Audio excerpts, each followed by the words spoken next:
श्री शिवाय नमस्तुभ्यम। दोस्तों सीहोर के रुद्राक्ष में, जो सीहोर का कुबेरेश्वर धाम का रुद्राक्ष है, उसमें और बाजार वाले रुद्राक्ष में क्या अंतर होता है, रुद्राक्ष गलाकर पीने से क्या फायदे होते हैं और श्री शिवाय नमस्तुभ्यम मंत्र का क्या मतलब होता है, ये सब हम सुनेंगे गुरुजी के मुखाग्र बिंदु से। तो दोस्तों वीडियो को अंत तक जरूर सुने और यदि वीडियो पसंद आए तो वीडियो को लाइक करें, मेरी चैनल भक्ति दर्शन को सब्सक्राइब करें।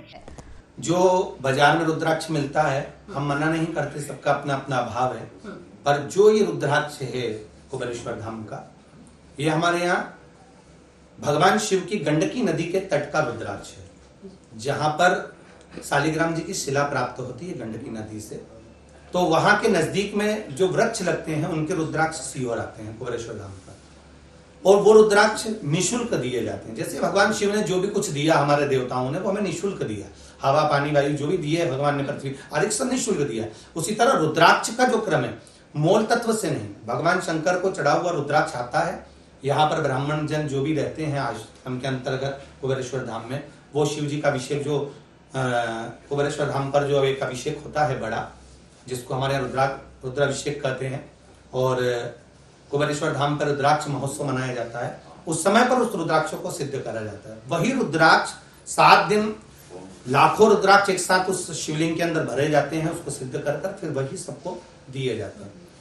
वैसे इस बार थोड़ा रुद्राक्ष क्रम लंबा चल गया, क्योंकि बीच में बंद हो गया था, फिर चालू हुआ। इस बार रुद्राक्ष का क्रम जो है 16 फरवरी से 22 फरवरी में सबको दे दिया गया। यहाँ पर भगवान शिव ने स्वयं नंदीश्वर को रुद्राक्ष का महत्व समझाया, राजा शिलाद को, राजा श्वेत को, ऐसे भगवान स्वयं शिव ने अपने आप में से रुद्राक्ष उनको दिया। हम तो यहाँ तक कहेंगे कि भगवान शंकर के हृदय से प्रकट हुआ है। लोग कहते हैं अश्रु से प्रकट हुआ है, हम भी कहते हैं अश्रु से प्रकट हुआ है, कथाओं में भी कहते हैं, पर वो हृदय से भी दिया गया।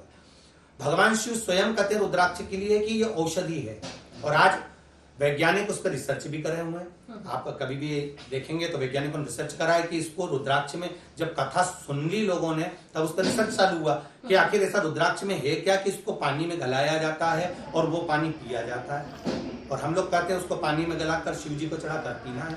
तो आखिर इसमें गलवाकर ऐसा क्या तत्व है, तो वो तक लोगों ने उस रिसर्च में निकाला कि एक रुद्राक्ष के जल में चाहे ब्लड प्रेशर हो, शुगर हो, थायराइड हो, चाहे गठिया हो, इसमें कहीं ना कहीं उसका तत्व ऐसा छुपा हुआ है कि जिससे उसमें आराम लगना प्रारंभ हो जाता है।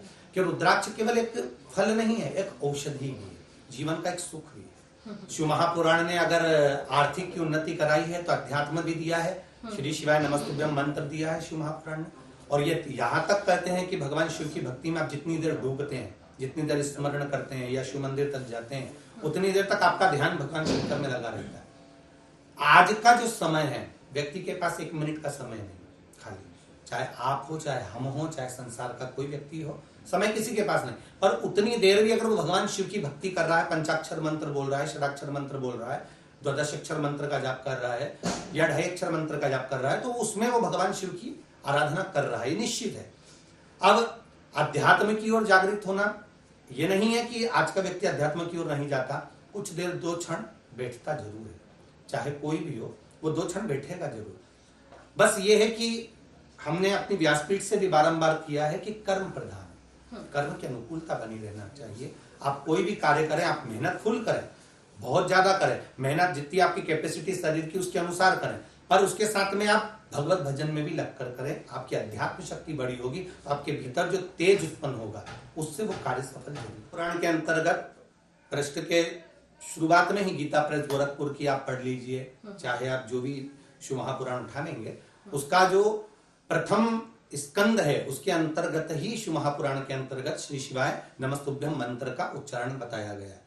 इस मंत्र का यहां तक वर्णन किया गया कि इस मंत्र को पढ़ने वाला व्यक्ति का मुखाग्र बिंद कभी अगर दर्शन कर लिया जाता है तो हजारों अश्वमेध यज्ञ के पुण्य प्राप्त हो जाते हैं। ये स्वयं शिव महापुराण के अंतर्गत लिखा हुआ, मतलब इतना आनंद का विषय है इस मंत्र को, क्योंकि इसमें बारंबार श्री शिवाय नमस्तुभ्यम मतलब हे महादेव, मैं आपके चरणों को नमन करता हूं, मैं आपको चरणों को प्रणाम करता हूं। वो बारंबार प्रणाम करना। अगर मैं बार बार आपको नमन कर रहा हूं ना, बार बार कहूंगा दीदी जी श्री शिवाय नमस्तुभ्यम, दीदी जी श्री शिवाय नमस्तुभ्यम, राम राम सीताराम, जय श्री कृष्णा, तो आपके मन में एक भाव उत्पन्न होगा कि भैया मेरे से बार बार हर हर महादेव कर रहे हैं, जय श्री कृष्णा कर रहे हैं। एक बार तो देखेंगे, कोई व्यक्ति निकल कर जा रहा है, उसका नाम एक बार पुकारा गया, उसने नहीं देखा, 2 बार पुकारा गया, नहीं देखा, तीसरी बार पुकारा गया तो पलट कर तो देखेगा कि पीछे से आवाज कौन लगा रहा है। उसी तरह हम दिल से, हृदय से जब श्री शिवा नमस्तुभ्यम कहते हैं तो मेरा महादेव को हम बार बार नमन करते हैं, तो बाबा कभी ना कभी तो दृष्टि देते हैं।